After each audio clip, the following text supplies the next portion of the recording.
Hi friends, எல்லாருக்கும் வணக்கம். இந்த வீடியோல நம்ம எதை பத்தி பார்க்க போறோம் பாத்தீங்க அப்படின்னா ஸ்ரீலங்காவுக்கும் நியூசிலாந்துக்கும் இடையே நடக்க போற ஃபர்ஸ்ட் ஓடி மேட்ச்க்கான ஒரு ஃபேண்டசி ப்ரிவியூ தான் வந்து பார்க்க போறோம். ஸோ ஆல்ரெடி நடந்து முடிஞ்ச 2 T20 போட்டிகளில் பாத்தீங்க அப்படின்னா ஒன்று ஸ்ரீலங்கா, இன்னொன்று பாத்தீங்க அப்படின்னா நியூசிலாந்து அப்படின்னு சொல்லி அந்த T20 சீரிஸ் வந்து டிராப் பண்ணியிருந்தாங்க. ஸோ இப்போ பாத்தீங்க அப்படின்னா 3 ஒன் டே போட்டிகள் வந்து நடக்க போகுது. ஸோ மூணுமே பாத்தீங்க அப்படின்னா ரொம்பவே இன்ட்ரெஸ்டிங்கான மேட்சஸாக இருக்கும். ஸோ பவுலர்ஸ்க்கு நல்லாவே ஃப்ரெண்ட்லியாக இருக்கட்டும், அதை பற்றி கீழே நம்ம டீட்டெயிலாக பார்க்கலாம். ஸோ இந்த பர்டிகுலர் சீரிஸ் பொறுத்த வரைக்கும் பார்த்தீங்க அப்படின்னா ஸ்ரீலங்காவுக்கு அதிக அட்வான்டேஜ் இருக்குது, ஹோம் அட்வான்டேஜ் ப்ளஸ் பார்த்தீங்க அப்படின்னா நியூசிலாந்தில் நிறைய டெஸ்ட் பண்ணக்கூடிய பிளேயர்ஸ். இப்போ எக்ஸாம்பிளுக்கு பார்த்தீங்க அப்படின்னா சின்ன சின்ன பிளேயர்ஸ் நிறைய பேர் பார்த்தீங்க அப்படின்னா உள்ள வாய்ப்பு கொடுத்து 11ல் கொண்டு வராங்க. ஸோ அது பார்த்தீங்க அப்படின்னா நியூசிலாந்துக்கு அட்வான்டேஜாக இருக்காது அப்படிங்கிறது ஒரு எதிர்பார்ப்பாக இருக்குது. ஸோ அந்த வகையில் பார்க்கல ஸ்ரீலங்காவுக்கு கொஞ்சம் ஃபேவராக டீம் மேக் பண்ணுறது நல்ல ஆப்ஷனாக இருக்கும். வீடியோக்குள்ளே போக மாட்டீங்க, நம்ம சேனலை சப்ஸ்கிரைப் பண்ணல அப்படின்னா மறக்காமல் சப்ஸ்கிரைப் பண்ணிக்கோங்க. நெக்ஸ்ட் நீங்கள் நம்ம டெலிகிராம் சேனல் ஜாயின் பண்ணல அப்படின்னா லிங்க் கீழே டிஸ்கிரிப்ஷன்லையும் ஃபர்ஸ்ட் கமெண்ட்ல நான் பின் பண்ணி வச்சிருக்கேன். லிங்கை கிளிக் பண்ணி மறக்காம ஜாயின் பண்ணிக்கோங்க. ஃபைனல் டீம்ஸ்லேருந்து கேப்டன்ஸ் கேம்ப் சாய்ஸ் வரைக்கும் உங்களுக்கு எல்லாமே ஃப்ரீயாக ப்ரொவைட் பண்ணிட்டு இருக்கோம். ஸோ நம்ம டெலிகிராம் சேனல் லிங்க் கீழே டிஸ்கிரிப்ஷனில் இருக்குது, மறக்காம லிங்கை கிளிக் பண்ணி ஜாயின் பண்ணிக்கோங்க. சரி வாங்க இப்போ இந்த வீடியோக்குள்ளே போகலாம். இந்த மேட்ச் எப்போ ஸ்டார்ட் ஆகுது அப்படின்னு பார்த்தீங்க அப்படின்னா 13th நவம்பர். ஸோ மதியம் பார்த்தீங்க அப்படின்னா 2:30 மணிக்கு இந்தியன் டைம் படி ஸ்டார்ட் ஆகுது. வென்யூ பார்த்தீங்க அப்படின்னா சேம் 2 T20 நடந்த கிரவுண்ட் தான், ரங்கேரி டெம்புலா இன்டர்நேஷனல் கிரிக்கெட் ஸ்டேடியமில் வச்சு தான் இந்த மேட்ச் வந்து நடக்க போகுது. ஸோ 2 T20 பார்த்துருப்பீங்க, 120க்கு மேலே பார்த்தீங்க அப்படின்னா அடிக்க முடியல 2 மேட்ச்லேயுமே. ஸோ பேட்ஸ்மேன்ஸ்க்கு ரொம்பவே கஷ்டமாக இருந்தது, பவுலர்ஸ் குறிப்பாக ஸ்பின்னர்ஸ்க்கு அந்த பிச் வந்து நல்லா சப்போர்ட் பண்ணுது அப்படிங்கிறத நம்மளால் பார்க்க முடிஞ்சுது. ஸோ ஹெட் ரெக்கார்டு பொறுத்த வரைக்கும் மொத்தமாக 102 முறை ஒன் டே போட்டிகளை ப்ளே பண்ணியிருக்காங்க 2 டீமும். ஸ்ரீலங்கா 41 முறையும், நியூசிலாந்து 52 முறையும் வின் பண்ணியிருக்காங்க. இன்னொரு ரிசல்ட் பார்த்தீங்க அப்படின்னா 9 முறை அப்படிங்கிற மாதிரி நடந்திருக்கு. ஸோ லாஸ்ட் 3 இயர்ஸில் பார்த்தீங்க அப்படின்னா இந்த 2 டீமும் 3 முறை பார்த்தீங்க அப்படின்னா ஒன் டே போட்டிகளில் சந்திச்சிருக்காங்க. அந்த 3 முறையுமே பார்த்தீங்க அப்படின்னா நியூசிலாந்து தான் வின் பண்ணியிருக்காங்க. ஸோ இப்போ இந்த பர்டிகுலர் பிச்சோட ஒரு பிச் ரிப்போர்ட் பொறுத்த வரைக்கும் பார்த்தீங்க அப்படின்னா T20 சீரிஸ் பொறுத்த வரைக்கும் பார்த்தீங்க அப்படின்னா ஃபேவர்டு ஸ்பின்னர்ஸ்க்கு நல்லா ஃபேவராக இருந்துச்சு அப்படிங்கிற மாதிரி சொல்லியிருக்காங்க. ஸோ ஒன் டே சீரிஸும் அதே மாதிரி தான் இருக்கிறதுக்கான சான்ஸ் இருக்குது. ஃபஸ்ட்டு மேட்ச் இந்த கிரவுண்டில் வச்சு நடக்குது. நெக்ஸ்ட் 2 மேட்சஸ் பார்த்தீங்க அப்படின்னா பல்லக்கிளையில் வச்சு நடக்க போகுது. ஸோ லோ ஸ்கோரிங் மேட்ச் வந்து நம்ம எக்ஸ்பெக்ட் பண்ணலாம். ஒரு 245 ரன் அப்படிங்கிறதே ஒரு நல்ல வின்னிங் ஸ்கோராக இருக்கும் அப்படிங்கிற மாதிரி சொல்லியிருக்காங்க. ஸோ அந்த வகையில் பார்க்கல ஃபஸ்ட் பேட் பண்ணி எந்த டீம் டாஸ் வின் பண்ணாலும் பேட்டிங் ஃபர்ஸ்ட் பண்ணி ஒரு நல்ல ஸ்கோர் போடணும் அப்படிங்கிற மைண்ட் செட்டோடு தான் ஆடுவாங்க. ரீசன்ட் டேஸில் பார்த்தீங்க அப்படின்னா ஸ்ரீலங்காவில் நடக்கக்கூடிய மேட்சஸில் செகண்ட் இன்னிங்ஸில் ரொம்ப பிச்சு ஸ்பின்னர்ஸ்க்கு சப்போர்ட் ஆகுது அப்படிங்கிறது இந்தியா சீரீஸ்லேருந்தே நம்மளால் பார்க்க முடிஞ்சுது. ஸோ ஓடி ஸ்டாட்டிஸ்டிக்ஸில் இந்த கிரவுண்டில் 52 போட்டிகள் இது வரைக்கும் ப்ளே பண்ணியிருக்காங்க. 23 batting first, 29 batting second win பண்ணியிருக்காங்க. Average first bat score 216 low ஸ்கோராக இருக்குது. ஹை ஸ்கோர் பாகிஸ்தான் 385, இதெல்லாம் பார்த்திங்க அப்படின்னா 2012 டைமில் அடிச்சது. ஸோ லோ ஸ்கோர் இங்கிலாந்து பார்த்திங்க அப்படின்னா 88க்கு ஆல் அவுட் ஆயிருக்காங்க.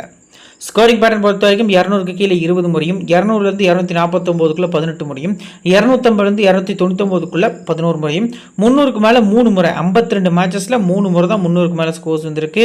ஸோ 11 முறை தான் பார்த்தீங்க அப்படின்னா 250லேருந்து 299க்குள்ளே வந்திருக்கு. ஸோ நீங்கள் முடிஞ்ச அளவுக்கு 200லேருந்து ஒரு 220 ரன் வரும் எந்த டீம் பேட்டிங் ஃபர்ஸ்ட் பண்ணாலுமே அப்படிங்கிற மைண்ட் செட்டில் ஒரு லோ ஸ்கோரிங் ஒரு டீம் வந்து மேக் பண்ணுறது நல்ல ஆப்ஷனாக இருக்கும். ரீசன்ட் மேட்சஸில் பார்த்தீங்க அப்படின்னா லாஸ்ட்டு 4 மேட்சஸ் நான் கவர் பண்ணியிருக்கேன். இந்த 4 மேட்சஸில் பார்த்தீங்க அப்படின்னா எல்லாமே 2018 நடந்த மேட்சஸ். ஸோ அதுக்கு அடுத்தபடியாக ஒரு 6 இயர்ஸ்க்கு இந்த கிரவுண்டில் எந்த ஒரு ஒன் டே போட்டிகளுமே இன்டர்நேஷனல் போட்டிகள் நடக்கல, டொமஸ்டிக் நடந்திருக்கு. பட் டொமஸ்டிக் ஸ்டாட்ஸ் பொறுத்த வரைக்கும் இந்த பிச்சில் அந்தளவுக்கு சப்போர்ட் ஆகாது. ஸோ இன்டர்நேஷனல் பொறுத்த வரைக்கும் 2018லேருந்து 2017 ஓரளவுக்கு பார்த்தீங்க அப்படின்னா ஒரு 6-7 மேட்சஸ் வந்து ஆடி இருக்காங்க. ஸோ லாஸ்ட் 4 மேட்சஸில் பேட்டிங் ஃபர்ஸ்ட் பண்ண டீம் 278 அடிக்கிறாங்க. செகண்ட் பேட் பண்ண டீம் 140க்கு 5 கீழே மழை வந்த ரீசனுக்காக ஃபர்ஸ்ட் பேட்டிங் பண்ண இங்கிலாந்து பார்த்தீங்க அப்படின்னா டிஎல்எஸ்ல வின் அப்படிங்கிற மாதிரி அறிவிச்சிருந்தாங்க. செகண்ட் மேட்ச் 244 பேட்டிங் ஃபர்ஸ்ட் பண்ண டீம் ஸ்கோர் பண்ணுறாங்க. செகண்ட் பேட் பண்ண டீம் அதை சேஸ் பண்ணி வின் பண்ணுறாங்க 4 விக்கெட் வித்தியாசத்தில். தேர்ட் மேட்ச் 193க்கு பார்த்தீங்க அப்படின்னா பேட்டிங் ஃபர்ஸ்ட் பண்ண டீம் வந்து ஆல் அவுட் ஆகிறாங்க. செகண்ட் பேட்டிங் பண்ண டீம் 196க்கு 5 சொல்லி சேஸ் பண்ணி வின் பண்ணுறாங்க. தென் லாஸ்ட்டாக இது வந்து India match 216 Sri Lanka first bad பண்ணி ஸ்கோர் பண்ணுறாங்க. ஸோ சேஸ் பண்ணி இந்தியா பார்த்திங்க அப்படின்னா கம்ஃபர்டபுளாக 32 ஓவர்ஸில் பார்த்திங்க அப்படின்னா இந்த மேட்ச் வந்து முடிச்சிருந்தாங்க. தமான் ஒரு செஞ்சுரி, கோலி ஒரு 80 அப்படிங்கிற மாதிரி ஸ்கோர் பண்ணி மேட்ச் வந்து ஈஸியாக வின் பண்ணியிருந்தாங்க அப்படிங்கிறது பார்க்க முடியுது. ஸோ விக்கெட்ஸ் பொறுத்த வரைக்கும் இந்த பர்டிகுலர் கிரவுண்டில் பேஸ் பவுலர்ஸ்க்கு லாஸ்ட் 4 மேட்சஸில் 30 விக்கெட்ஸ் வந்து கிடச்சிருக்கு. அதில் ஃபர்ஸ்ட் இன்னிங்ஸில் நோட் பண்ணுங்கள் 22 விக்கெட்ஸ் வந்து கிடச்சிருக்கு. செகண்ட் இன்னிங்ஸ் பொறுத்த வரைக்கும் 8 விக்கெட்ஸ் அப்படிங்கிற மாதிரி டவுன் ஆயிருக்கு. பேஸ் பவுலர்ஸோட டைப்பில் right arm fast medium bowlers தான் 30 விக்கெட்ஸுமே எடுத்திருக்காங்க. நாளைக்கு மேட்ச் பொறுத்த வரைக்கும் தில்ஷன் மதுஷங்கா மட்டும் தான் லெஃப்ட் ஆர்ம் பேஸ் பவுலர் 11ல் ப்ளே பண்ணுவார் ஸ்ரீலங்கா டீமில் அப்படிங்கிறது ஒரு எதிர்பார்ப்பாக இருக்குது. ஸோ 21 விக்கெட்ஸ் வந்து ஸ்பின்னர்ஸ் வந்து எடுத்திருக்காங்க லாஸ்ட் 4 மேட்சஸில். ஃபர்ஸ்ட் இன்னிங்ஸில் 13, செகண்ட் இன்னிங்ஸில் 8 அப்படிங்கிற மாதிரி ஷேர் ஆயிருக்கு. ஆஃப் பிரேக் பவுலர்ஸ்க்கு 10 விக்கெட்டும், லெக் பிரேக் பவுலர்ஸ்க்கு 2 விக்கெட்டும், சைனா மேன் 5, லெஃப்ட் ஆர்ம் ஆர்த்தடாக்ஸ்க்கு 4 விக்கெட் அப்படிங்கிற மாதிரி லாஸ்ட்டு 4 இன்டர்நேஷ்னல் ஓடி கேம்ஸில் இந்த கிரவுண்டில் கிடச்சிருக்கு. இப்போ பிளேயிங் 11 ஸ்ரீலங்கா டீமில் எந்தெந்த சேஞ்சஸ் இருக்கும், யார் யாரெல்லாம் 11ல் ஆடுவா அப்படின்னு சொல்லி நம்ம பார்க்கலாம். ஸ்ரீலங்கா பொறுத்த வரைக்கும் பார்த்திங்க அப்படின்னா பத்தும் நிஷாங்கா, அவிஷ்கா ஃபெர்னாண்டோ ஓப்பன் பண்ண போகிறாங்க. Kusal Mendis, Charith Asalanka, Sadeera Samarawickrama, so Kamindu Mendis, Dunith Wellalage, Maheesh Theekshana, Dushan Hemantha, so கிட்டத்தட்ட பார்த்திங்க அப்படின்னா ஒரு leg break allrounder. So Asitha Fernando, Dilshan Madushanka, இதான் பார்த்திங்க அப்படின்னா ஸ்ரீலங்காவோட பிளேயிங் 11 அப்படிங்கிற மாதிரி தெரிய வருது. ஸோ இதில் ஏதாவது சேஞ்சஸ் இருக்குமே ஆனால் இவருக்கு பதிலாக பார்த்திங்க அப்படின்னா லியனேக் அப்படின்னு சொல்லி ஒரு பிளேயர் இருக்கார், ஜெனித் லியனேக். ஸோ அவரை பார்த்திங்க அப்படின்னா 11ல் மீடியம் பேஸ் போடக்கூடிய ஆல்ரவுண்டர், அவரை கொண்டு வரதுக்கான சான்ஸ் இருக்குது. ஸோ வனிந்து ஹசரங்கா வந்து ஓடி ஸ்குவாடில் இல்லை.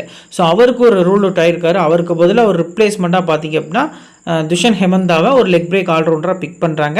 பட் இவருக்கு பதிலாக ஜெஃப்ரே வேண்டஸை கூட ஒரு பியூர் பவுலராக பிக் பண்ணுறதுக்கான சான்ஸ் கூட அதிகமாக இருக்குது. ஸோ ஆஃப்டர் லைனப் வந்து நம்ம டெலிகிராம் சேனலில் வந்து இதெல்லாம் அப்டேட் பண்ணுவோம்.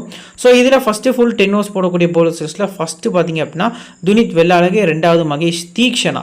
இந்த 2 பவுலர்ஸும் அவங்களோட ஃபுல் 10 ஓவர்ஸை கம்ப்ளீட் பண்ணுவாங்க இந்த மேட்ச்க்கு அப்படிங்கிற எதிர்பார்ப்பு நிறையவே இருக்குது. நெக்ஸ்ட்டு தில்ஷன் மதுஷங்கா, இந்த 3 பவுலர்ஸ் வந்து பார்த்திங்க அப்படின்னா உங்களோட ஃபுல் 10 ஓவர்ஸை கம்ப்ளீட் பண்ண போகிறாங்க. மிச்சம் இருக்கக்கூடிய 20 ஓவர்ஸில் அதிகமாக பவுல் பண்ணக்கூடிய ஓவர்ஸ் யார் பவுல் பண்ணணும்னு பார்த்திங்க அப்படின்னா ஷரித் தசலங்கா கேப்டன் தான் வந்து பார்த்திங்க அப்படின்னா ஒரு 7லேருந்து 8 ஓவர் வரைக்கும் பவுல் பண்ணுவார் அப்படிங்கிற எதிர்பார்ப்பு எனக்கு நிறையவே இருக்குது. ஸோ மிட் ஓவர்ஸ் பொறுத்த வரைக்கும் பார்த்திங்க அப்படின்னா அசிதா ஃபெர்னாண்டோ, ஹெமந்தா பார்த்திங்க அப்படின்னா ஒரு டீசெண்டாக ஒரு 4 to 5 ஓவர்ஸ் வரைக்கும் பவுல் பண்ணுவாங்க அப்படிங்கிற எதிர்பார்ப்பு நிறையவே இருக்குது. கமிண்டு மெண்டிஸ் பொறுத்த வரைக்கும் ஓவர்ஸ் வந்து பெருசாக கொடுப்பாங்களா அப்படிங்கிறது கொஞ்சம் கொஸ்டின் மார்க் தான். செகண்ட் பவுலிங் அப்படின்னா கமிண்டு மெண்டிஸ்க்கு கண்டிப்பாக ஓவர்ஸ் வந்து நிறைய கொடுக்கறதுக்கான சான்ஸ் வந்து அதிகமாக இருக்குது அப்படிங்கிறது பார்க்கப்படுது. இப்போ டாப் ஆர்டர்ஸ் பத்தும் நிஷாங்கா, அவிஷ்கா ஃபெர்னாண்டோ, இந்த 2 பிளேயர்ஸ் பொறுத்த வரைக்கும் அவிஷ்கா ஓரளவுக்கு நல்லா ஆடக்கூடிய பிளேயர். பட் இந்த கிரவுண்டில் slow wicket, spin track, so பேட்ஸ்மேன்ஸ்க்கு கஷ்டமாக இருக்கக்கூடிய விக்கெட்டில் பத்தும் நிஷாங்கா தான் வந்து ப்ரூவ் பண்ணியிருக்காரு. ஸோ லாஸ்ட் ஒரு சீரீஸில் பார்த்திங்க அப்படின்னா வெஸ்ட் இண்டீஸ்க்கு அகேன்ஸ்டாக T20யில் ஒரு 50 பாலுக்கு 50 ஸ்லோ இன்னிங்ஸாக ஆடிட்டு போவார். பட் அந்த பர்டிகுலர் மேட்ச்சில் வெஸ்ட் இண்டீஸ் அதை விட மோசமாக ஆடி விக்கெட் ஆவாங்க. ஸோ லாஸ்ட் மேட்ச் நியூசிலாந்துக்கும் ஸ்ரீலங்காவுக்கும் இடையே நடந்த செகண்ட் T20யில் கூட பார்த்திங்க அப்படின்னா ரன் பால்னு ஒரு 50 அடிச்சிருப்பார். ஸோ அது எந்த அளவுக்கு க்ரூஷியல் லாக் அப்படிங்கிறது லாஸ்ட் டைமில் நமக்கு தெரிய வந்தது. ஸோ அந்த வகையில் பார்க்கல பத்தும் நிஷாங்கா இவரோட ஆவரேஜ் நியூசிலாந்துக்கு அகேன்ஸ்டாக 16 தான். பட் இருந்தாலும் நீங்கள் ரொட்டேஷனில் அஸ் அ பிளேயராக ட்ரை பண்ணுறது நல்ல ஆப்ஷனாக இருக்கும். CVC வேண்டாம், முடிஞ்ச அளவுக்கு அஸ் அ பிளேயரை பிக் பண்ணுறது நல்ல ஆப்ஷனாக இருக்கும். அவிஷ்கா ஃபெர்னாண்டோ ஹெட்லையும் ப்ளே பண்ணல, வென்யூலையும் ப்ளே பண்ணல. பேட்டிங் ஃபர்ஸ்ட்டில் கொஞ்சம் அதிக ப்ரியாரிட்டி கொடுத்து நீங்கள் பிக் பண்ணுறது நல்ல ஆப்ஷனாக இருக்கும். இன்எக்ஸ்பீரியன்ஸ் பவுலர்ஸ் வந்து நியூசிலாந்தில் இருக்காங்க, இனிஷியலாக பவுல் பண்ணக்கூடிய பவுலர்ஸு. ஸோ அதை கொஞ்சம் யூட்டிலைஸ் பண்ணி ஆடக்கூடிய அளவுக்கான எபிலிட்டி அவிஷ்காட்ட இருக்குது. ஸோ ஃபஸ்ட் பேட்டிங் நல்ல பிக்காக இருப்பார். அடுத்ததாக குஷால் மெண்டிஸ் இந்த கிரவுண்டில் 7 போட்டிகள் ப்ளே பண்ணியிருக்காரு. அவரோட ஆவரேஜ் கிரவுண்ட் ஆவரேஜ் பார்த்திங்க அப்படின்னா வெறும் 9 தான். 7 போட்டிகள்லையுமே பார்த்திங்க அப்படின்னா அவர் பெருசாக ஆடலை. ஸோ ஹெட்கெட்டை பொறுத்த வரைக்குமே பெருசாக ஆவரேஜ் எதுவும் இல்லை. நியூசிலாந்து பார்த்திங்க அப்படின்னா கிட்டத்தட்ட குஷால் மெண்டிஸை கன்சிஸ்டன்சியாக விக்கெட் எடுத்திருக்காங்க. 9 மேட்ச் ப்ளே பண்ணியிருக்காரு. அவரோட ஆவரேஜ் 11 ஹெட்கெட்டில். ஸோ இந்தளவுக்கு ஒஸ்ட்டு ஒரு ஆவரேஜ் பர்ஃபார்மன்ஸ் இருந்திருக்கு. பட் டபுள் ஆப்ஷன் பிளேயர் ரீசெண்டாக ஒன் டே கிரிக்கெட்டில் கொஞ்சம் நல்லா ஆடிட்டு இருந்தார். ஸோ லாஸ்ட் இயர் கூட கேப்டன்சிலாம் பண்ணியிருந்தார். ஃபஸ்ட்டு பேட்டிங்னா குஷால் மெண்டிஸ் நல்ல பிக்காக இருப்பார் ஆஸ் யூஸ்வல். செகண்ட் பேட்டிங்னா பத்தும் நிஷாங்கா பெஸ்ட்டான பிக்காக தெரிய வருவார். ஷரித் தசலங்காவை போத் இன்னிங்ஸுமே நீங்கள் ட்ரை பண்ணிக்கலாம். CVCக்கு எலிஜிபிளான பர்சனான்னு கேட்டால் எஸ். பேட்டிங் ஃபஸ்ட் பண்ணி ஸ்ரீலங்கா செகண்ட் பவுலிங் பண்ணாங்கன்னா CVCக்கு பெஸ்ட்டான ஆப்ஷனாக தெரிய வராது. போத் இன்னிங்ஸுமே பார்த்திங்க அப்படின்னா இம்பார்ட்டன்ஸு பவுலிங்கில் பார்த்திங்க அப்படின்னா நிறைய பாயிண்ட்ஸ் எடுத்து கொடுக்கறதுக்கான சான்ஸ் வந்து அதிகமாக இருக்குது. அடுத்து சதிரா சமர விக்ரமா ஹெட்கெட்டில் ஒரு மேட்ச் ஆடி 1 ரனில் அவுட் ஆயிருக்காரு. பட் இந்த பர்டிகுலர் மேட்ச் பொறுத்த வரைக்கும் ஆப்போசிட் டீமில் லெஃப்ட் ஆம் சைனாமேன் யாரும் கிடையாது, சாண்டர் மட்டும் தான் இருக்கார் லெஃப்ட் ஆம் ஆர்த்தடாக்ஸில். ஸோ அவரோட பவுலிங்கில் கொஞ்சம் ஸ்ட்ரகிள் ஆகலாம். பட் 30 பால்ஸ்க்கு ஒரு 30 அப்படிங்கிற ஒரு மைண்ட் செட்டில் நீங்கள் மேக் பண்ணுறது நல்ல ஆப்ஷனாக இருக்கும் உங்களுக்கு. இவர் வந்து கிட்டத்தட்ட விக்கெட் கீப்பிங் ஸ்டார்ட்டில் இருக்கார். ஸ்ரீலங்கன் பேட்டர்ஸில் உங்களுக்கு யாராவது கஷ்டமாக இருக்காங்க, யாராவது ரொட்டேட் பண்ணி யாராவது பிக் பண்ணும் ரிஸ்க்கா அப்படின்னா நீங்கள் இவரை ட்ரை பண்ணுறது பேட்டிங் செகண்டில் இன்னும் கொஞ்சம் அட்வான்டேஜாக இருக்கும் அப்படிங்கிறது தெரிய வருது. கமிந்து மெண்டிஸ் போத் இன்னிங்ஸுமே பிக் பண்ணலாம். பட் பேட்டிங் செகண்டில் அதிக இம்பார்ட்டன்ஸ் கொடுக்குறது நல்ல ஆப்ஷனாக இருக்கும். பவுலிங்கில் ஒரு விக்கெட் எடுப்பார், பேட்டிங்கில் 30 ரன்ஸ் அடிப்பாருங்கிற ஒரு மைண்ட் செட்டில் ஒரு 50 ஃபேண்டசி பாயிண்ட்ஸோடு நீங்கள் மைண்டில் வச்சு பிக் பண்ணுறது நல்ல ஆப்ஷனாக இருக்கும் அப்படிங்கிறது எதிர்பார்ப்பாக இருக்குது. நெக்ஸ்ட்டு துனித் வெள்ளாளகே போத் இன்னிங்ஸும் பிக் பண்ணலாம். பேட்டிங்கில் டீசெண்டாக ஆட முடியும், பவுலிங்கில் எக்ஸலண்ட்டாக பவுல் பண்ண முடியும். ஆப்போசிட் டீம் பொறுத்த வரைக்கும் மார்க் சாப்மன், ஸோ அதுக்கு அடுத்தபடியாக ஹென்ரி நிக்கோஸ் 2 லெஃப்ட் ஹேண்டர்ஸ் இருக்காங்க டாப் ஆர்டரில். ஸோ அதுக்கு அடுத்தபடியாக நிறைய ரைட் ஹேண்டர்ஸ் இருக்குது. ரீசன்காக பார்த்தீங்க அப்படின்னா வெள்ளாளகைக்கு மினிமம் 2 விக்கெட் மேக்ஸிமம் 4 விக்கெட் கூட இந்த பர்டிகுலர் மேட்ச்க்கு கிடைக்கிறதுக்கான சான்ஸ் இருக்குது. அதுலேயும் பிச்சு செகண்ட் இன்னிங்ஸில் இன்னும் கொஞ்சம் ட்ரை ஆகுது, ரஃப் ஆகுது அப்படிங்கிற மாதிரி சொல்லியிருந்தாங்க. ஸோ செகண்ட் இன்னிங்ஸில் இன்னும் கொஞ்சம் அட்வான்டேஜ் கொடுத்து சேஃபான கேப்டன் இந்த பர்டிகுலர் மேட்ச்க்கு இருக்காரு. கிராண்ட் லீகில் ஒரு விசி அளவுக்கு யோசிக்கிறது நல்ல ஆப்ஷனாக இருக்கும். ஸ்மால் லீக்லேயுமே ஒரு சேஃபான விசியாக கொடுக்கறது ஒரு பெட்டரான ஆப்ஷனாக தெரிய வருது. நெக்ஸ்ட் மகேஷ் தீக்ஷனா ரீசெண்ட் டேஸில் பார்த்தீங்க அப்படின்னா பவுலிங்கில் நல்லா கலக்கியிருக்காரு, இனிஷியலாகவே விக்கெட் எடுத்து கொடுக்காரு. ஸோ ஒன் டே கிரிக்கெட் பொறுத்த வரைக்கும் பார்த்தீங்க அப்படின்னா லாஸ்ட் மேட்ச் வெஸ்ட் இண்டீஸ்க்கு அகேன்ஸ்டாக ஒரு தேர்ட் ஓடியில் பார்த்தீங்க அப்படின்னா ஒரு 3 விக்கெட் கிட்ட எடுப்பார். குவாலிட்டியான பவுலிங் பர்ஃபார்மன்ஸ் பண்ணியிருப்பார். போத் இன்னிங்ஸும் பிக் பண்ணுங்கள். அஸ் அ பிளேயராக பிக் பண்ணுறது நல்ல ஆப்ஷனாக இருக்கும்.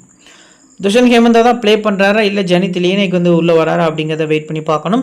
ஸோ லியனேக் உள்ளே வந்தார் அப்படின்னா ஸ்ட்ரெயிட்டாகவே அவரை நீங்கள் பிக் பண்ணலாம். பேட்டிங்கு நல்லா ஆடுவார். கஷ்டத்தில் இருக்கக்கூடிய டீம் பார்த்தீங்க அப்படின்னா ஓரளவுக்கு அவரோட ஸ்டெடி இன்னிங்ஸால் பேட்டிங் செகண்ட் ஆடி கொடுப்பார். இன்கேஸ் ஸ்ரீலங்கா பேட்டிங் செகண்ட் வந்தாங்கன்னா உங்களுக்கு ஜனித் லியனேக் பார்த்தீங்க அப்படின்னா ஒரு எக்ஸ்ட்ரானரி பிக்காக தெரிய வராது. ஹேமந்தா பொறுத்த வரைக்கும் ரிஸ்கி ஆப்ஷன் இந்தியாவுக்கு அகேன்ஸ்டாக டெபியூ பண்ணியிருந்தார். பெருசாக விக்கெட்ஸ் எதுவும் எடுக்கல. இருந்தாலும் செகண்ட் பவுலிங்கில் நீங்கள் ரிஸ்க்காக ட்ரை பண்ணுறது நல்ல ஆப்ஷனாக இருக்கும். நெக்ஸ்ட் அசிதா ஃபெர்னாண்டோவா தில்ஷன் மதுஷங்காவானா? என்னை பொறுத்த வரைக்கும் தில்ஷன் மதுஷங்கா தான். இது வரைக்கும் இவர் இன்டர்நேஷனல் ஓடி போட்டிகள் 21 போட்டிகள் ப்ளே பண்ணியிருக்காரு. 42 விக்கெட்ஸ் வந்து எடுத்திருக்காரு. ஸோ அதில் என்ன ஒரு பியூட்டி அப்படின்னு நம்ம பார்த்தோம் அப்படின்னா ஈச் மேட்சஸ்க்கு 2 விக்கெட்ஸ் அப்படிங்கிறது இவரோட கணக்கு. ஸோ 42 விக்கெட்ஸும் பார்த்தீங்க அப்படின்னா கரெக்டாக 21 மேட்சஸில் எடுத்திருக்காரு. மேட்ச்சுக்கு 2 விக்கெட் ஒரு ஆவரேஜ் விக்கெட்டு.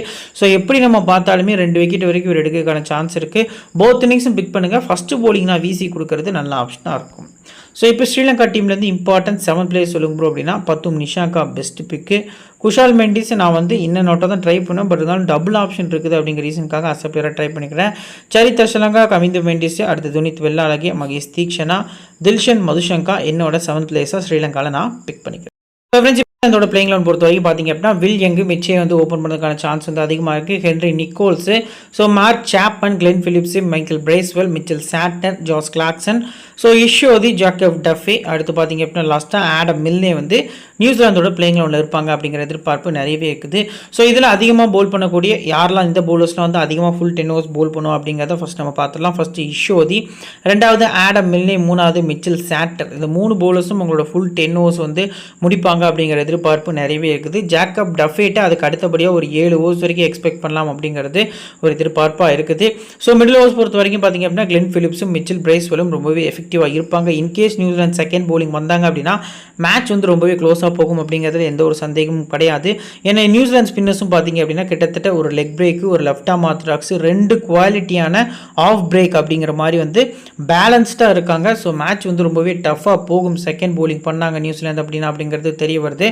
ஸோ அந்த வகையில் பார்க்கல ஸ்பின்னர்ஸை கொஞ்சம் ஃபோக்கஸ் பண்ணி குறிப்பாக கிளென் பிலிப்ஸு, பிரேஸ்வெல், சாட்னர், இஷோதி இந்த மாதிரி இருக்கக்கூடிய பிளேயர்ஸை பிக் பண்ணுங்கள். இந்த மாதிரி ஆல்ரவுண்டர்ஸை உங்கள் டீமில் மஸ்ட்டாக பிக் பண்ணுறது நல்ல ஆப்ஷனாக இருக்கும். ஸோ இப்போ நியூசிலாந்து டீம் பொறுத்த வரைக்கும் வில் யங் அகெயின்ஸ்ட் ஸ்ரீலங்கா சூப்பராக ஆடி இருக்கார். அவரோட ஆவரேஜ் நல்லா இருந்திருக்கு. பேட்டிங் ஃபர்ஸ்ட்டில் ஒரு ரிஸ்க்கான வீசி கொடுக்கறது நல்ல ஆப்ஷனாக இருக்கும் அப்படிங்கிறது எதிர்பார்ப்பாக இருக்குது. போத் இன்னிங்ஸுமே அஸ் எ பிளேயராக பிக் பண்ணுறது நல்ல ஆப்ஷனாக இருக்கும். நெக்ஸ்ட் மிச்சையை பொறுத்த வரைக்கும் பார்த்தீங்க அப்படின்னா டெபியூ பண்ணுறாரு. ஒன் டே கிரிக்கெட் பொறுத்த வரைக்கும் பெருசாக எக்ஸ்பீரியன்ஸ் இல்லை. ஃபஸ்ட் பேட்டிங் ஃபஸ்ட் கிளாஸில் பார்த்தீங்க அப்படின்னா 31 ஆவரேஜ் வந்து இருந்திருக்கு. 31.5 அவரோட ஆவரேஜ் பேட்டிங் ஃபஸ்ட்டில். பட் இனிஷியலாக போல் பண்ணக்கூடிய மதுஷங்கா ப்ளஸ் பார்த்தீங்க அப்படின்னா துனித் வெள்ளாளகிக்கு கூட செகண்ட் ஓவர் கொடுக்கறதுக்கான சான்ஸ் இருக்குது. 2 ரைட் ஹேண்டர்ஸ் ஓப்பன் பண்ணாங்க அப்படின்னா அந்த ஒரு ரிஸ்க்கை எடுப்பார் ஸ்ரீலங்கா அப்படிங்கிறது எதிர்பார்ப்பாக இருக்குது. இன்கேஸ் ஹென்ரி நிக்கோல்ஸ் பார்த்தீங்க அப்படின்னா டாப்பில் ப்ளே பண்ணுறாரு அப்படிங்கிற பட்சத்தில் பார்த்தீங்க அப்படின்னா அதுவும் மிச்சைக்கு ரொம்பவே ட்ராபேக்காக இருக்கும். மிடில் மிச்சை வந்தாலுமே குவாலிட்டியான ஸ்பின்னர்ஸ் இருக்குது. ரீசனுக்காக இனிஷியலாக விக்கெட் ஆகிட்டு போயிடாடு அப்படிங்கிற எதிர்பார்ப்பு நிறையவே இருக்குது. ஸோ ஸ்கிப் பண்ணுறது நல்ல ஆப்ஷனாக இருக்கும் அப்படிங்கிறது ஒரு எதிர்பார்ப்பாக இருக்குது. ஹென்ரி நிக்கோல்ஸோட ஹெட் டு ஹெட் ஆவரேஜ் பார்த்திங்க அப்படின்னா 86. ஸோ கிட்டத்தட்ட பார்த்திங்க அப்படின்னா நியூசிலாந்து டீம் ஸ்ரீலங்கன் டீம் பார்த்திங்க அப்படின்னா அவருக்கு ரொம்ப பிடிச்ச டீம். பட் லாஸ்ட்டு ஒரு ஃபியூ மோர் இயர்ஸாக பார்த்திங்க அப்படின்னா கிரிக்கெட் பெருசாக ஆடலை நியூசிலாந்துக்காக. ஸோ கிட்டத்தட்ட இதுக்கு முன்னாடி பாகிஸ்தானுக்குள்ளே போய் ப்ளே பண்ணாங்க. அதுலேயும் பார்த்திங்க அப்படின்னா பெருசாக பர்ஃபார்மன்ஸ் இல்லை.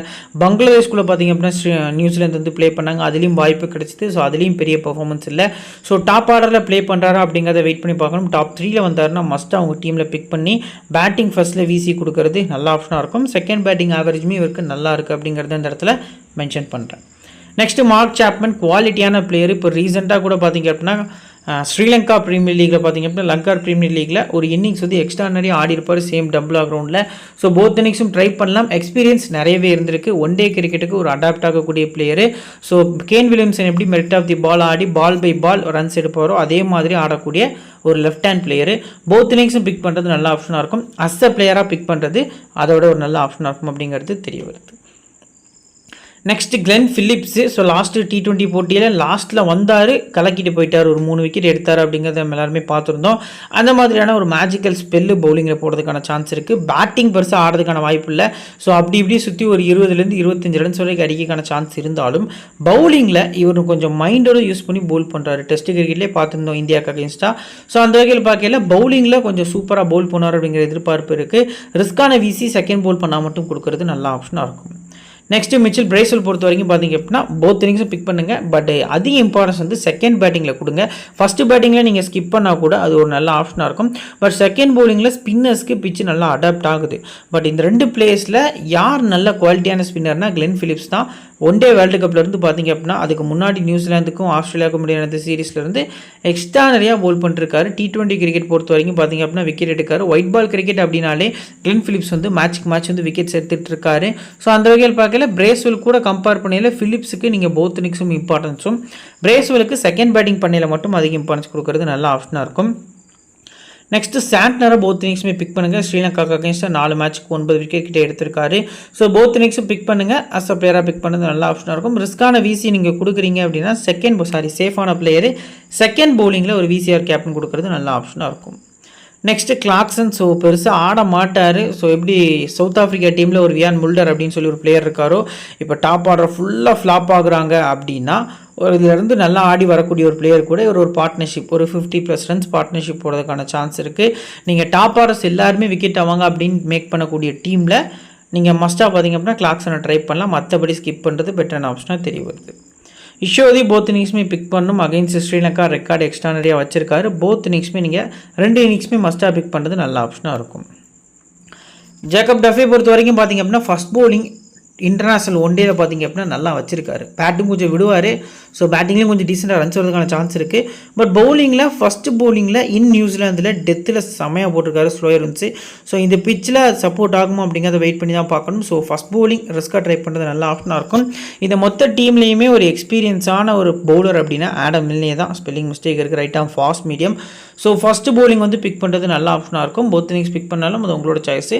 பட் அதிக எக்ஸ்பீரியன்ஸ் பார்த்திங்க அப்படின்னா இவருக்கு ஃபஸ்ட் பவுலிங்கில் தான் இருந்திருக்கு. லாக்கி ஃபெர்குசனுக்கு ஒரு சின்ன இன்ஜுரி. ஸோ ஃபெர்குசன் இருந்தார் அப்படின்னா ஸ்ட்ரெயிட்டாகவே அவரை பிக் பண்ணி கேப்டன்ஸ் கேம் கொடுங்க அப்படின்னு சொல்லியிருப்பேன். அந்தளவுக்கு எக்ஸ்ட்ரா நிறைய போல் பண்ணுவார். ஸோ லாஸ்ட்டு T20 அவருக்கு ஏற்பட்ட ஒரு சின்ன இன்ஜுரினால பார்த்திங்க அப்படின்னா இந்த ஃபஸ்ட்டு ஒன் டே ப்ளே பண்ண முடியல. ஸோ அவருக்கு பதிலாக ஆடம் மில்னே உள்ளே வராரு. ஸோ போத் இன்னிங்ஸுமே மில்னேவை பிக் பண்ணுறது நல்ல ஆப்ஷனாக இருக்கும். ஃபஸ்ட்டு பவுலிங்கில் அதிக இம்பார்ட்டன்ஸ் கொடுக்குறது பெட்டரான ஆப்ஷனாக தெரிய வருது. ஸோ இப்போது நியூசிலாந்து டீம்லேருந்து இம்பார்ட்டன்ஸ் 7 பிளேயர்ஸ் சொல்லுங்க ப்ரோ அப்படின்னா வில் யங், அடுத்து பார்த்திங்க அப்படின்னா Henry Nicholls, Mark Chapman, Glenn Phillips, Bracewell. So நான் பார்த்திங்க அப்படின்னா சாண்ட்னர், இஷோதி அப்படின்னு சொல்லி ஃபுல்லாகவே பார்த்திங்க அப்படின்னா நியூசிலாந்தோட டபுள் ஆப்ஷன் பிளேயர்ஸ் வந்து பிக் பண்ணி இஷோதியை மட்டும் நான் பார்த்திங்க அப்படின்னா 7th ஆப்ஷனில் ஒரு பியூர் பவுலராக பிக் பண்ணிக்கிறேன். ஸோ இப்போ கேப்டன்ஸ் கேப்டன் செலெக்ஷனில் சேஃபஸ்ட் ஆப்ஷனில் சாண்ட்னர், வெள்ளாளகி, அசலங்கான்னு சொல்லி 3 பிளேயர்ஸ் இருக்காங்க.